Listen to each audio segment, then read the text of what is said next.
সামনে আসছে রোজার দিন, খারাপ কাজ ছেড়ে দিন, ভালো কাজে যোগ দিন। রোজা রাখুন 30 দিন, ইবাদত করুন প্রতিদিন।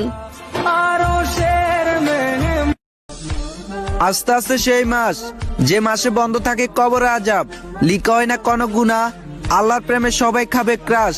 কমেন্টে বলে জানতো সে মাসকে বলা হয় কি মাস?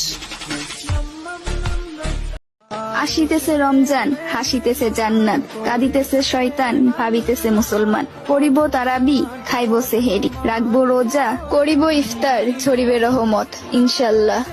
যে ব্যক্তি দিনে একবার হলেও এই দোয়াটি পাঠ করবে, তার যত বড় সমস্যা থাকুক না কেন মহান আল্লাহ তাআলা তা দূর করে দিবেন। সুবহান আল্লাহ। তো দোয়াটি জানার আগে ইসলামকে ভালোবেসে ভিডিওটিতে একটি লাইক এবং চ্যানেলটি অবশ্যই সাবস্ক্রাইব করবেন। দোয়াটি হলো আস্তাগফিরুল্লাহ ইন্নাল্লাহ গাফুরুর।